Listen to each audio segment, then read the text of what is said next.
മഹാരാഷ്ട്രയിൽ മുനിസിപ്പൽ കോർപ്പറേഷനിലേക്കുള്ള വോട്ടെടുപ്പ് ആരംഭിച്ചു. 29 മുനിസിപ്പൽ കോർപ്പറേഷനുകളിലായി 2869 സീറ്റുകളിലേക്കാണ് തെരഞ്ഞെടുപ്പ് നടക്കുന്നത്. ബൃഹൻ മുംബൈ മുനിസിപ്പൽ കോർപ്പറേഷനിലാണ് ശക്തമായ വീറുറ്റ പോരാട്ടം നടക്കുന്നത്. രാജ് താക്കറെയും ഉദ്ധവ് താക്കറെയും ഒരുമിച്ചതിനു ശേഷമുള്ള ആദ്യ തെരഞ്ഞെടുപ്പാണ് എന്നതാണ് ഏറ്റവും പ്രധാനപ്പെട്ട പോയിന്റ്. വിവരങ്ങൾ ശ്രീകാന്ത് ചേരുകയാണ്. ശ്രീകാന്ത്, മറാത്ത രാഷ്ട്രീയത്തിലും ഒരുപാട് പരീക്ഷണങ്ങൾക്ക് വേദിയാവുകയാണ് ഈ മുനിസിപ്പൽ കോർപ്പറേഷൻ തെരഞ്ഞെടുപ്പ്. എങ്ങനെ വിലയിരുത്താം?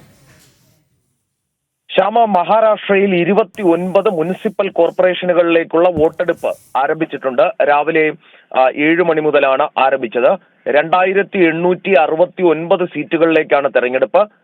15,931 സ്ഥാനാർത്ഥികൾ മത്സരിക്കുന്നുണ്ട്. ബൃഹൻ മുംബൈ മുനിസിപ്പൽ കോർപ്പറേഷനിലാണ് ശക്തമായ മത്സരം നടക്കുന്നത്. രാജ് താക്കറെയും ഉദ്ധവ് താക്കറെയും ഒരുമിച്ച ശേഷമുള്ള ആദ്യ തെരഞ്ഞെടുപ്പ് എന്ന പ്രത്യേകതയാണ് ഇതിനുള്ളത്. കാരണം വീറുട്ട പോരാട്ടം അവിടെ ഇപ്പോൾ നടക്കുകയാണ്. മഹായുതി സഖ്യത്തിനെതിരെ തങ്ങൾ വിജയിക്കുമെന്ന അവകാശവാദവുമായാണ് ഇപ്പോൾ രാജ് താക്കറെയും ഉദ്ധവ് താക്കറെയും ഒരുമിച്ചിറങ്ങിയിരിക്കുന്നത്. ഇത് താക്കറെ ഫാമിലിയുടെ നിലനിൽപ്പിന്റെ പോരാട്ടം എന്ന് വേണമെങ്കിലും ഇതിനെ വിശേഷിപ്പിക്കാം.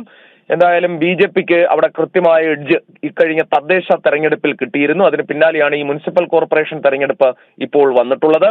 രാവിലെ നാഗ്പൂരിൽ ഉൾപ്പെടെ സർസംഘ് ചാലക് ഡോക്ടർ മോഹൻ ഭാഗവത് അടക്കം വോട്ട് ചെയ്തിരുന്നു. ഇപ്പോൾ ഇതിന്റെ വോട്ടെണ്ണൽ നടക്കുക നാളെയാണ്. ശ്രീകാന്താണ് വിശദാംശങ്ങൾ ഡൽഹിയിൽ നിന്ന് കൃത്യമായി നൽകിയത്.